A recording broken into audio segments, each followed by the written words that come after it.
Family hatchbacks. They're the workhorses of the motoring world. Whether they're sucking up long motorway journeys on the way to work or litres of baby sick on a family holiday, they're the dependable, practical cars that won't break the bank. But which would you choose between the Ford Focus, the Volkswagen Golf, or the new Vauxhall, or Opel depending on where you're from, Astra? This one's got a personalised number plate on it, which probably costs more than the car.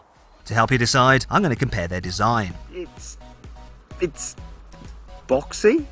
Test what they're like to drive. Vauxhall has nailed it with this car. I cannot believe I'm actually saying that. See how practical they are. Yeah, this probably isn't the car for you. And see what you get for your money. The Ford Focus starts from £16,245, but you can save an average of £3,927 on one at carwow.co.uk. The Golf, meanwhile, starts from £17,625, and you can save an average of £2,564 on one at CarWow. And finally, the Astra starts from £15,445, and you can save an average of £2,467 on one through carwow.co.uk. Now, if you click on the pop-out banner in the top right-hand corner of the video player, you can see the best deal you can get on your dream car through the CarWow website. Now though, let's talk about design, because making a family hatchback look appealing is quite some task, and some makers are better at it than others. The Astra sort of looks like it's been designed by two separate teams, because it's a case of nice arse, shame about the face. The front looks like they just copied Japanese designs from a few years ago. From side on, it gets better thanks to the rising waistline, and from the back, it's just gorgeous.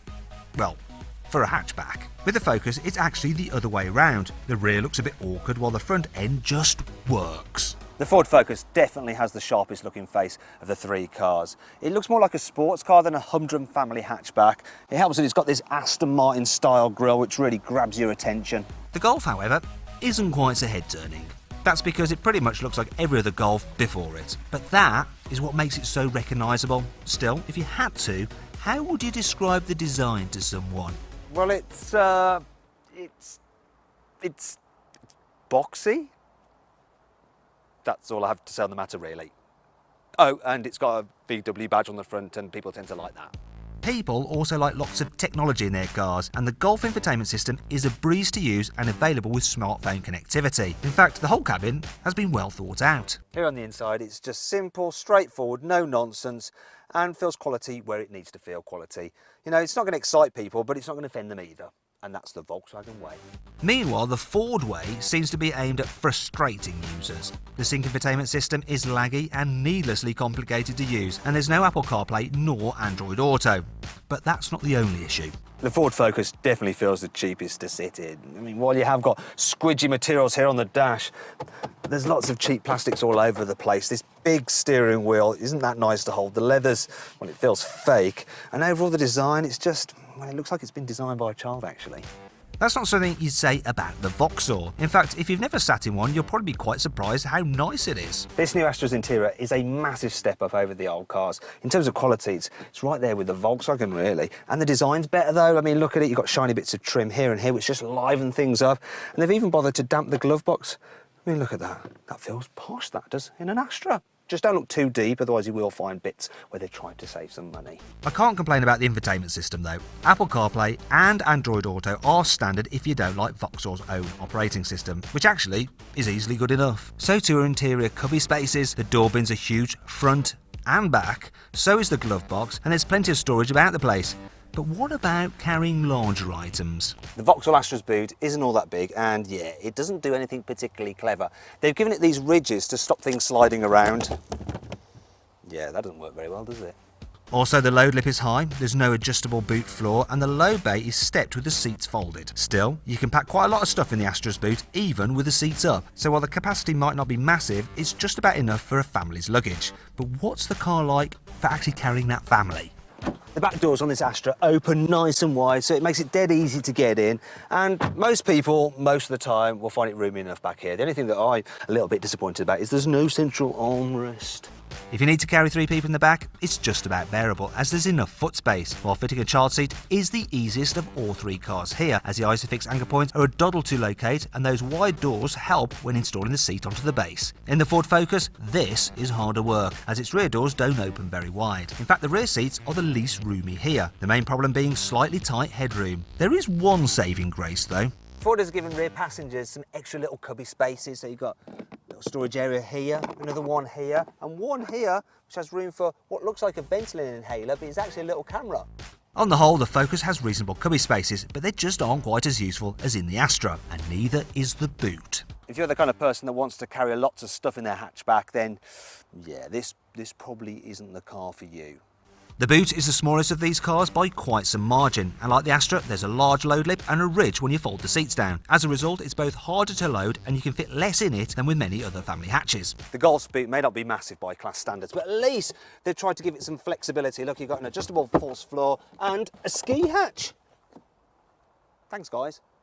The volume is actually only 10 litres more than the Astra's, but the Golf's boxier shape means you can pack more stuff into it, making it the best load lugger here. And it's a similar story with the back seats. It's definitely the roomiest here in the back, plus the big windows means it feels lighter inside as well. And look at this!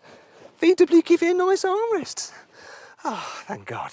The Golf's square body makes it the best for carrying 3 as you get the most shoulder, head and leg room. The only issue is a big lump in the floor affects foot space. Another slight problem are the Isofix fittings, which aren't quite as easy to access as on the Astra, though the rest of the child seat fitting process is stress-free. And when it comes to cubby spaces, the Golf wins out too. On the whole, it is the most practical car here, though not by all that much. However, it's clearly the best thought out. It's obvious money has been spent developing the car's cabin. The designers have gone the extra mile to make your life as easy as possible. That's why you've got runners for the rear seat belts so that the seats don't snag when you fold them down. You've got this weight on the end of the parcel shelf cord to keep it taut so it looks nice, and it's veined so it doesn't rattle about when you're driving around corners, and there's felt lining the door pockets so things that make a noise when they're moving around in there.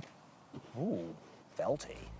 Meanwhile, Vauxhall has invested in class-leading technology to help make its car stand out. The Vauxhall Astra is available with something called OnStart, and that includes internet connectivity and a mobile phone app which allows you to control some of the car's functions from your mobile phone, including its horn and its lights.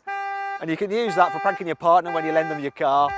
However, what sets the Ford apart is less easy to see, but it's something which will appeal to keen drivers. Unlike the other two cars here, the Ford Focus has independent rear suspension right across the range. That is because Ford wants to make sure that its car is the most fun to drive. But has it worked? Time to find out. When the Mark 1 Ford Focus came out all those years ago, it really did shock the world with just how much fun it was to drive. In fact, it was so dynamically brilliant that many racing schools used to use them as tuition vehicles. And Ford has, well, as the cars evolved through different models, they've kept that sense of fun in the car, yet they've managed to also make it feel more grown up, so it's more comfortable than before, it's quieter than before. But still, when you compare the comfort and the quietness, especially to a Volkswagen Golf, yeah, it's not as relaxing to travel in. But if you want the hatchback that is the most fun on a twisty road, well, yes, the Ford Focus. That's the car you want. So then, how does the Volkswagen measure up?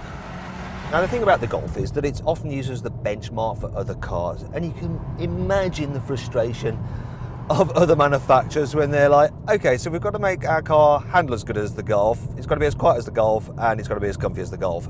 Because that's a really, really hard thing to do. Because, well, this thing just does everything well in terms of its driving experience. Admittedly, doesn't set your heart on fire, but it doesn't need to. All it needs to do is go about its business without much fuss, and it does that. So it handles well, it steers well, it's quiet, it's relaxing, it just does everything well, almost to the point of being slightly boring. Finally, we come to the Astra, a car which has never really set the world alight with how it drives. Now, Astras of old, oh my God, they were just cars which would get you from A to B. You never felt stirred emotionally by them. They weren't any fun. But that's all changed with this new one. I mean, I am quite surprised. This thing, I mean, it handles really well. It's almost as much fun as the Ford Focus, but it doesn't have any of its downsides in terms of like the noisiness. It's as though Vauxhall has nailed it with this car. I cannot believe I'm actually saying that. I genuinely really like driving this Astra. Never said that before. And it's also comfy as well. It's a win-win situation. I'm so shocked. There's not much more I can say, really. Now, you may be wondering why I've not mentioned engines. Well, it's because these specific cars aren't matched for engine choices. But as a general rule, the Golf has the best engines, followed by the Astra and then the Focus, though they are all very close. So, where does that leave us? Well, the Ford Focus is the most fun to drive. The Volkswagen Golf is the comfiest. But it's the new Vauxhall Astra which combines the fun of the Focus with the comfort of the VW, adds in some extra technology in the form of its excellent OnStar system, and then undercuts the other two on price, which wins this test. Oh my God, I never thought I'd say that an Astra was better than a Focus and a Golf. What has happened to the world? If you enjoyed this video, please like it, share it and subscribe to our channel. And if you click over there, you can watch the detailed in-depth reviews of each of the cars in this group test. Now, did you know that Ford is actually the second largest family-owned company in the world? If you want to know what the first is, Google it.